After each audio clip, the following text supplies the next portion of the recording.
The Treaty of Paris of 1783, which officially ended the Revolutionary War, is one of the most important documents in American history because it granted America the independence, new land, and peace it needed to become a future world power. In April of 1783, Americans Benjamin Franklin, John Jay, and John Adams met in Paris to negotiate the end of the Revolutionary War with England. After 5 months of back and forth, the Treaty of Paris was signed and the war was over. Through this treaty, the American negotiators had found a way to bargain for several key concessions from the British that ultimately allowed America to flourish as a new nation. The first and most critical concession was that Britain agreed to recognize America as an independent and sovereign nation.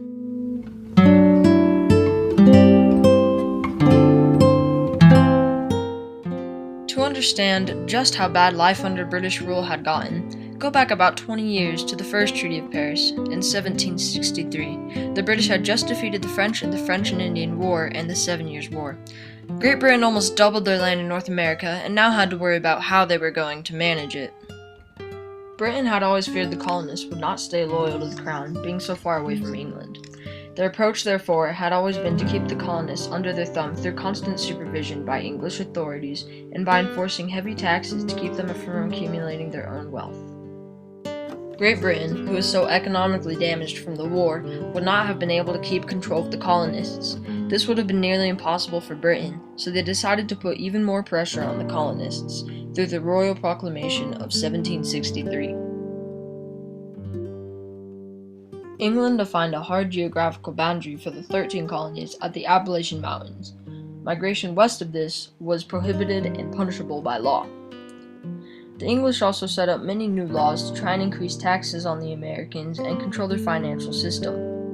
The Sugar Act of 1764 began imposing new taxes on sugar and molasses, crippling Americans' ability to produce rum, one of its main exports and sources of income. The Currency Act of 1764 essentially gave all control over America's currency system to England, allowing them to manipulate it in ways that favored England but hurt the colonists. The Stamp Act of 1765 was the final straw for many. It required every citizen to pay for a special stamp to be applied to every piece of paper as proof of taxes paid on that item. This wasn't just for legal documents, but commonplace items like newspapers, dice, or even playing cards. To the colonists, this just made daily life more expensive and generated more contempt towards British rule. Colonists knew that the British were not looking out for their interests, but rather just worried about their own wealth and conquest. By the time of the Declaration of Independence in 1776, the Americans had officially said that they had had enough. They wanted to be free of England's rule, free to make their own decision based on what they wanted, and the Treaty of Paris finally gave them this long-awaited independence.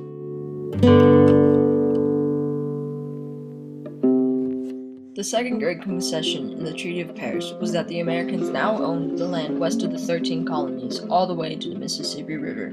This included rights to use the Mississippi River and other waterways for trade, as well as fishing rights to the fertile waters of Newfoundland to the north. These were incredible victories for a young country seeking to establish itself as a part of the world economy. The land west represented hundreds of millions of acres of untouched natural resources, but it was very raw. Access in and out of it was difficult. Conditions and weather were harsh, and there was a constant threat of clash with Native American tribes. To reach the potential this country had to offer was going to take industrious, brave, and self-sufficient men and women. America would need those who immigrated to develop a love and loyalty for this young country, and to be invested in its success in the future. They did exactly that, and they did it by promising the right to private ownership of land. This, as much as anything else, drove the American dream. The ability to have your own place in the world that you could cultivate, and where you could claim the results of whatever you earned. Initially, the U.S. identified areas they wanted settled and offered free land, no strings attached. Later, they switched to the Armed Occupation Law, which required you to fight the Indian insurgents in Florida in order to be granted land, anywhere from 60 to 620 acres in size. Finally, the Homestead Act of 1862 became the standard for how land was given out to settlers. It required only a small fee that the applicant was of a certain age. Even single women were allowed to homestead in many cases. I noticed that the second great victory in the Treaty of Paris, the acquisition of new land, was only valuable because of the first great outcome of the treaty, America's independence. How motivated would immigrants have been to struggle through hardships and risk their lives settling the Wild West if they couldn't have kept the fruits of their labors? Would the strong immigrant foundation of this nation ever existed if they knew all of their hard work would go towards making the king wealthier? They needed this independence to do this. The economic impact of America's new lands and fishing rights was enormous. Between 1752 and 1780, the British fisheries along the coast of Newfoundland were some of the most productive in the world. Exports in 1752 exceeded 500,000 quintals, which is equivalent to 56 million pounds of fish, and in the 1770s, exports twice exceeded 78 million pounds of fish. There were also annually over 1,500 boats fishing in the area, with well over 20,000 people employed in the fishing market. The fish was going all over Europe and its settlements, including Spain, France, England, Portugal, Italy, and the West Indian markets. For the U.S. now to take over these markets meant they would be major trading partners with the world's established economic superpowers.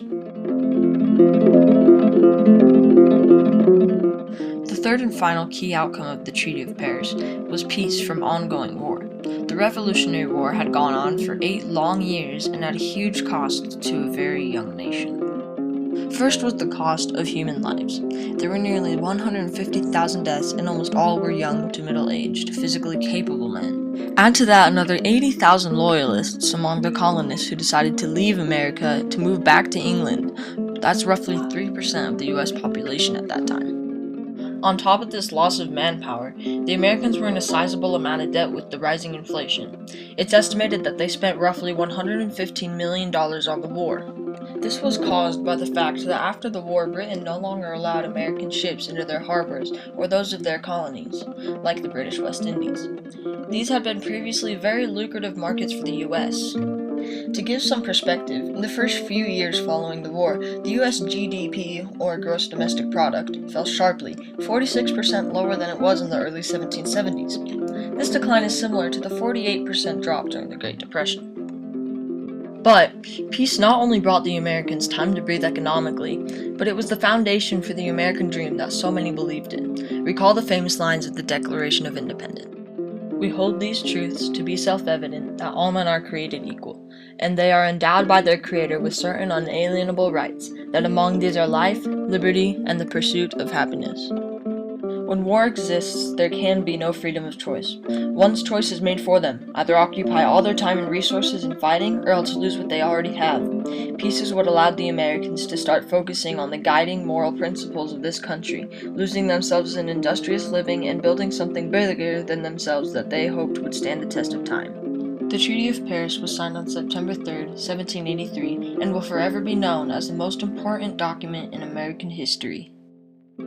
The Americans gained significant land, pushing for immigrants to move there and for the western expansion. This land increased American trade, population, and power.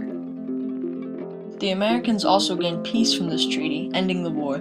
This war had only caused hardships for the Americans and had hurt them more than it had helped them to become a tough and resilient country. They gained freedom as well, finally breaking away from the British monarchy and becoming a country of their own. The Americans could now create their own rules, government, and run their own economy. All of this contributes to the fact that the Treaty of Paris was one of, if not the most, important documents in all of history.